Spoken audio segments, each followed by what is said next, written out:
What is it they say? If you live long enough, you either die a hero or you live long enough to become the villain. If you live long enough and you follow college football in the state of Alabama, you get to see both sides of the Iron Bowl rivalry become heroes and villains at different times. And we're going to talk about that today here on Scarbo Knows. I'm Kevin Scarbinsky. Thanks for joining us today. Let's give a shout out, first of all, to our terrific sponsor, Money Management Services. They will take great care of you if you are anywhere in the Southeast. They're based here in Birmingham, the Rice family. They are a family-owned, fee-only financial services company, which sets them apart. Check out the QR code. Visit with the Rice family. They will take great care of you. I don't know who's taking care of the Alabama football program these days. Kalen DeBoer is the man in charge. He's off to quite possibly the worst start you could imagine in his second year taking over for Nick Saban. But as we know, those of us who are Sabanologists and Iron Bowl-ologists and have been around a while, following this rivalry, we know that for every reaction, there's an equal and opposite reaction. And if it weren't bad enough for Alabama that they got run by 2 touchdowns at Florida State by a former Auburn head coach, Gus Malzahn, as the new FSU offensive coordinator, doing the damage with 230 rushing yards, their rival the night before went out and delivered Hugh Freeze his most impressive victory in the first game of his third year with the Tigers. And it is instructive to look at where these two programs are. Are we witnessing the beginning of a tectonic shift in this rivalry? Now, I know. One game is one game. We all know that. And this thing can flip in a heartbeat. Let Auburn go out in a couple of weeks. We're going to give them victories over Ball State and South Alabama the next 2 weeks. But if Auburn goes out and loses at Norman, Oklahoma in a few weeks and then follows that with a loss at Texas A&M, this is a completely different conversation. Auburn has not gotten to the point where they have earned the benefit of the doubt. They're off to a great start. And you cannot write off Alabama completely at this point. Some people have. Some people want to fire the head coach, the defensive coordinator, the athletics director. That's nonsense. Some people are parsing the buyout for Kalen DeBoer far too soon for that conversation. Tap your brakes.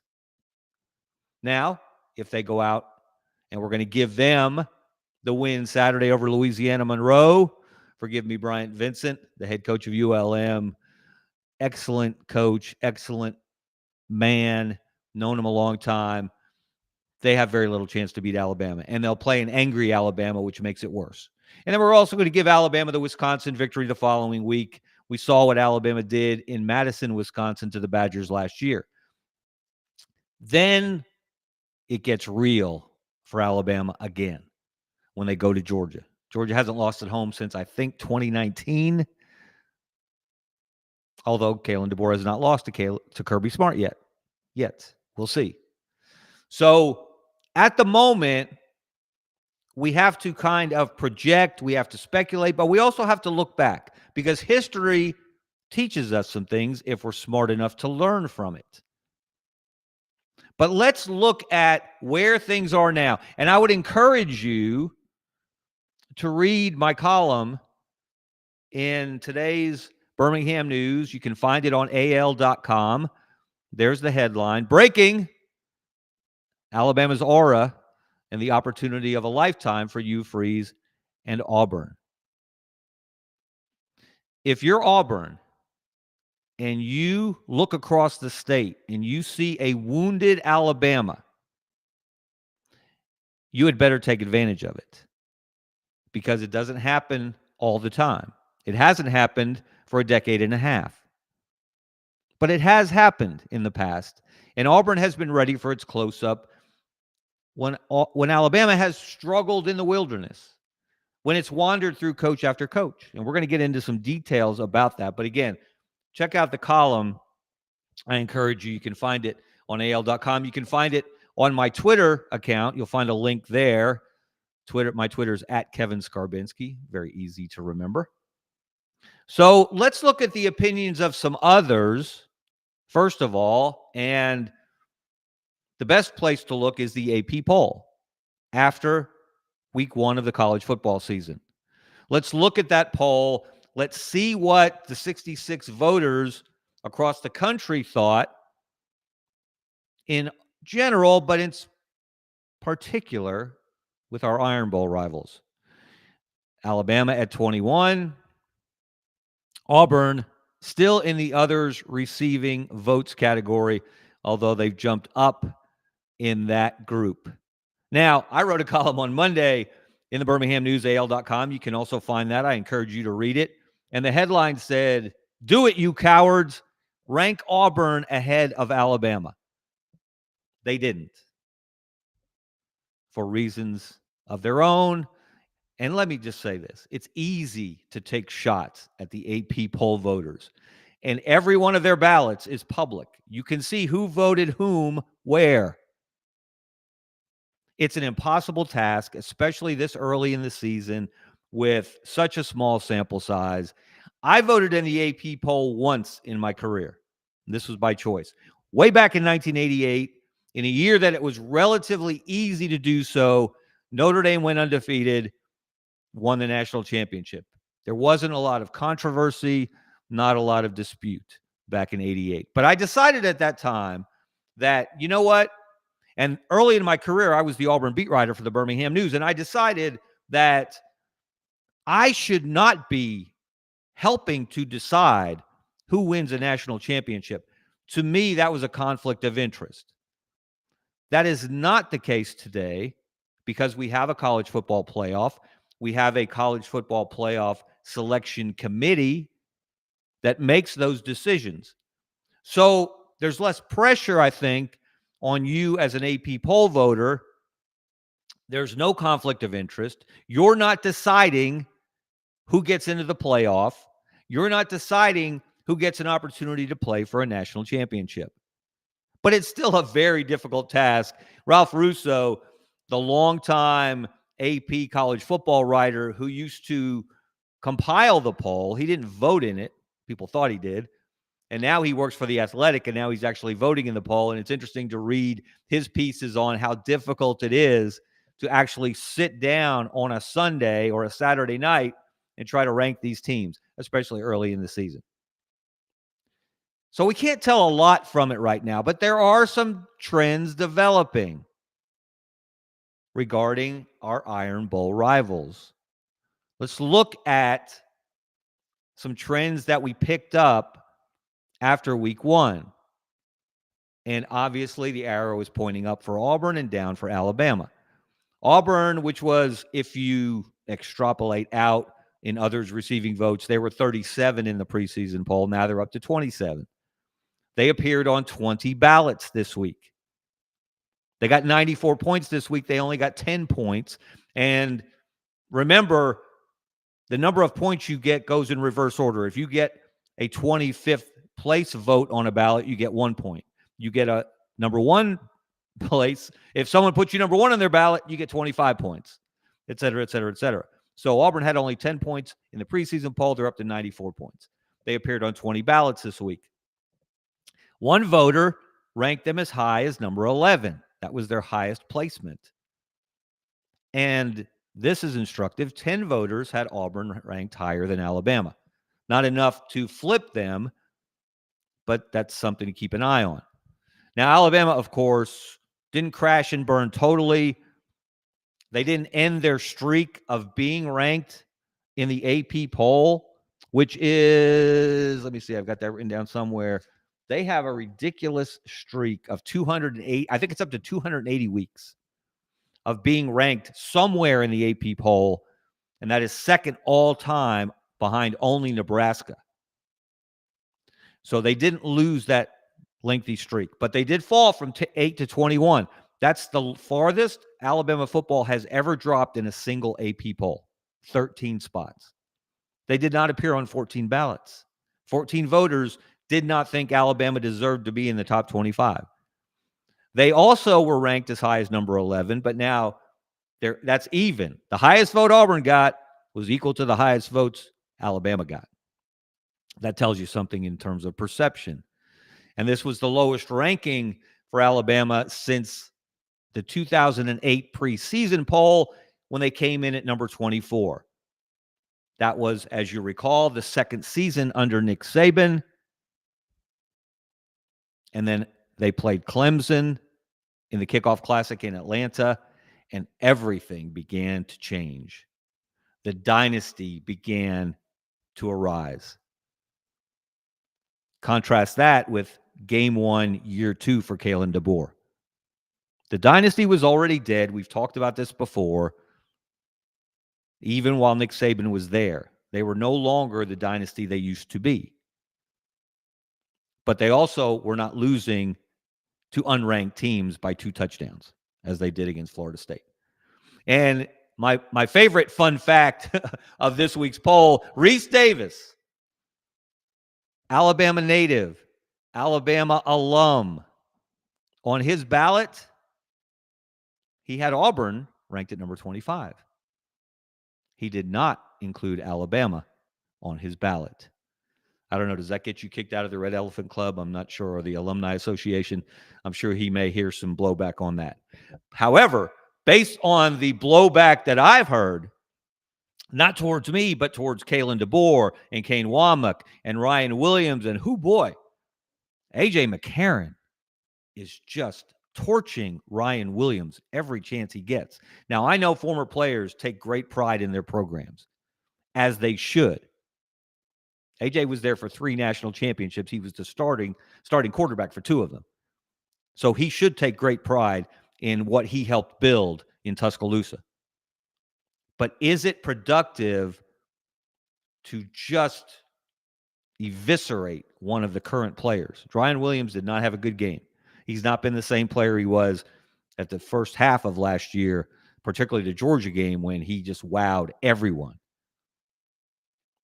But I'm not sure that's going to help. I'm not sure that's what current players want to hear from former players. That kind of personal attack. And that's how I would describe it. I'm not sure that's helpful. But what this all leads to is the opportunity that Hugh Freeze and Auburn have right now. Alabama is not Alabama as we have come to know it. It's not the "we want Bama" of the last decade and a half. So what is Auburn going to do about it? Can Auburn take advantage of a wounded elephant? Well, funny you should ask. Funny I should ask. They've had this opportunity before, and it's worked out pretty well. Let's look at what happened over a significant period of time when Alabama didn't have one of the greatest coaches of all time on its sideline. And to summarize, hey, no GOAT, no problem on the Plains. From 1983 to 2006, that's a 24-year period. That is a significant sample size. That's between the time that Bear Bryant retired and sadly, shortly thereafter passed away. and the time Nick Saban arrived at the Tuscaloosa airport to a Beatles-like welcome. Look at the numbers. The numbers don't lie. Again, this is over 24 seasons. Who had the better overall record? Auburn. 205 wins to 195 for Alabama. Higher winning percentage. Look at the SEC record. 116 wins to 110 for Alabama. Higher winning percentage. Who won more Iron Bowls in those 24 years? Auburn won 14 of them. Alabama won 10. Who had more winning seasons in those 24 years? Oops, it's Auburn again, with 20 to 18 for Alabama. Undefeated seasons, Auburn had 2 of them in that stretch. One under Terry Bowden in 1993, his first season on the Plains. And then Tommy Tuberville, of course, in 2004. Meanwhile, in that same period of time, Alabama had 1 undefeated season under Gene Stallings in 1992, with one of the greatest defenses anyone has ever seen. How many SEC titles did the 2 programs win in those 24 years? Advantage, Auburn, 5-3. How many national championships did the 2 programs win in that period of time? Now, we're going to use Auburn accounting here, recent Auburn accounting. So we're going to count 1983 under Pat Dye, 1993 under Terry Bowden, and 2004 under Tommy Tuberville. Compare that to 1 big ring for the Crimson Tide under Gene Stallings, again, that undefeated 92 team. And if you want to summarize why these numbers look the way they look, focus on that last category. How many head coaches each of those programs had between 1983 and 2006? Alabama had 6. 6 head coaches in 24 years. Ray Perkins, Bill Curry, Gene Stallings, Mike Dubose, Dennis Franchione, and Mike Shula.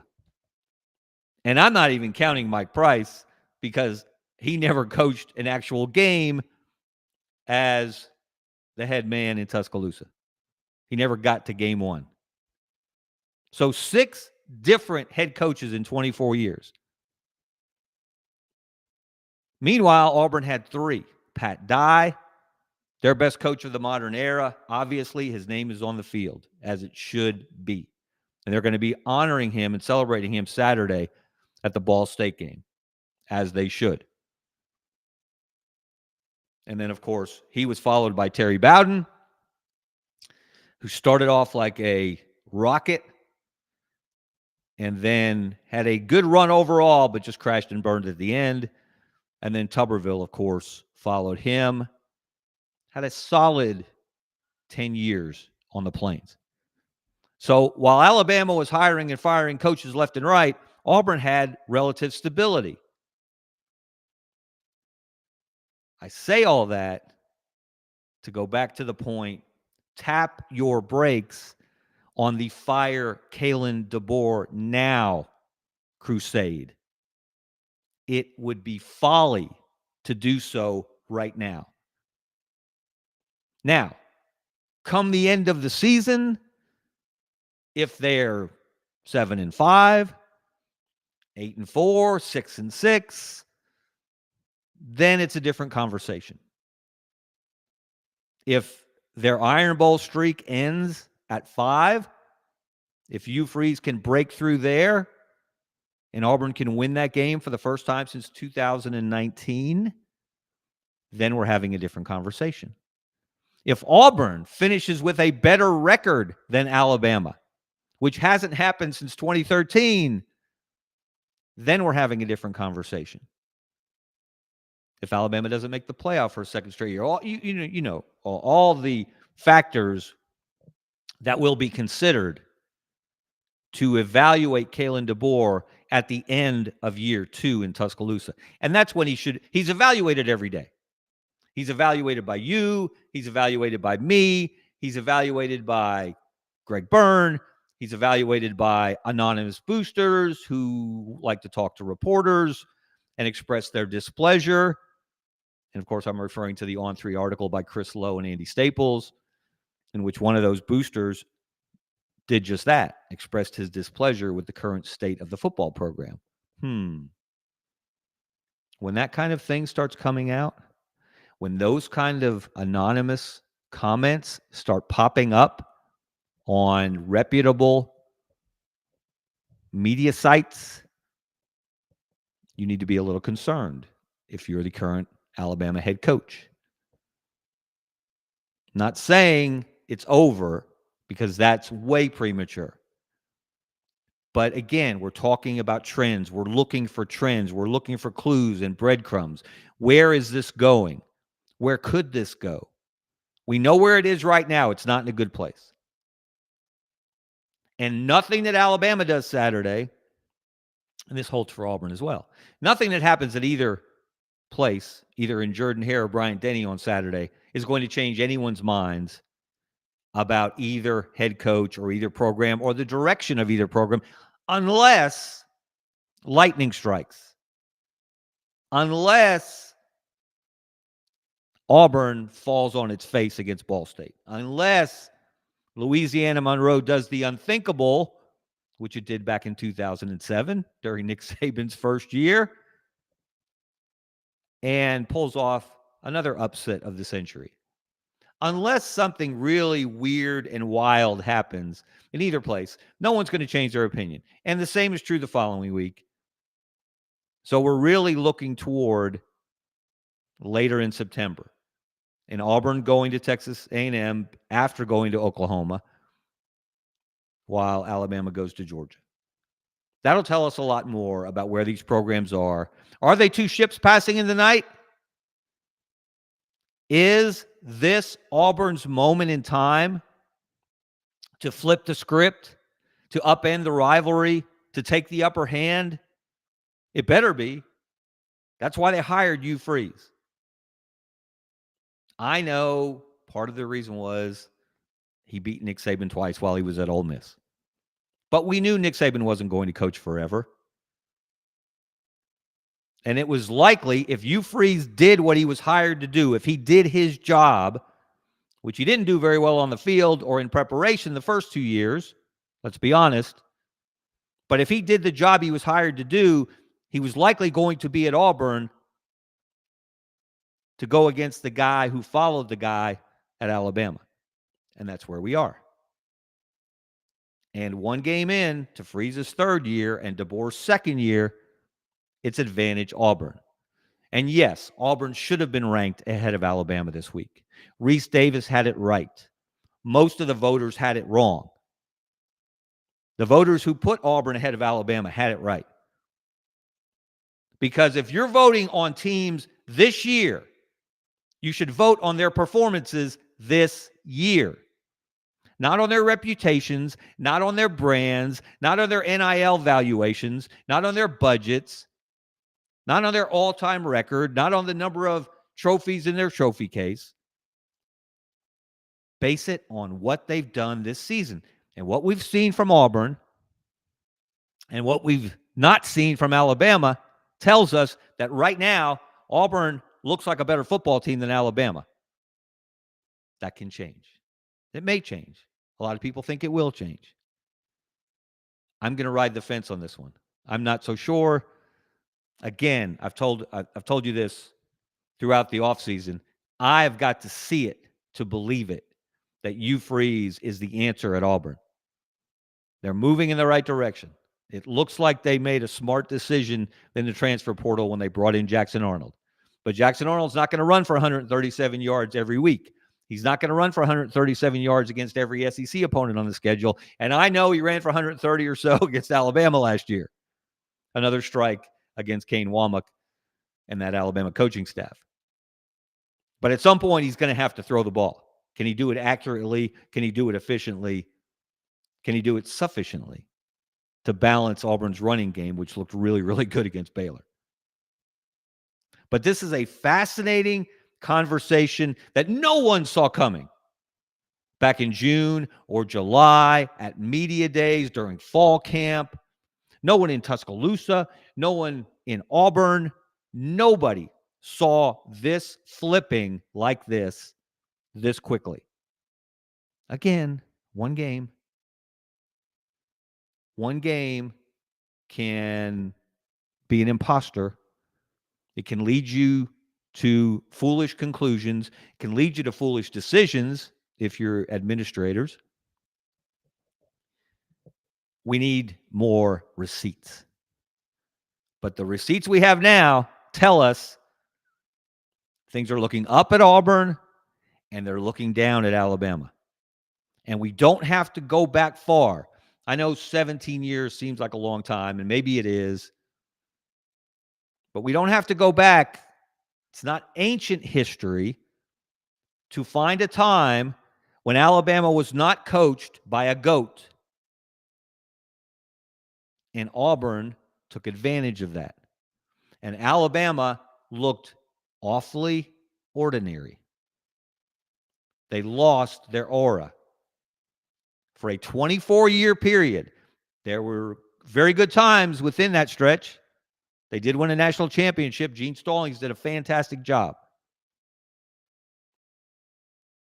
But they were not Bama the way they have come to be known based on the accomplishments of that program under Nick Saban. So this season has already started with a bang. There'll be a bit of a whimper, I think, the next couple of weeks until we get into SEC play for both programs, but I can't wait. It should be fun. Just keep in mind this little bit of history as things move forward. All right, that's all I got to say about that. I'm Kevin Scarbinsky. This is Scarbo Knows. Thank you for joining us. Thank you to executive producer Brendan Martin, who steers the Sidelines.live ship through the waters. Thank you to Money Management Services, our sponsor. Check them out. You'll be glad you did. See you.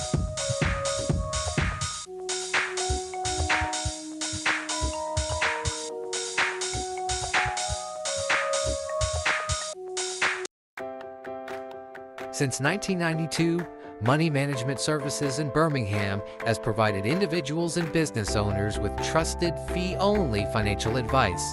We're more than advisors, we're your financial family. From retirement planning to tax strategies and estate planning, our team builds personalized wealth management plans tailored to your life.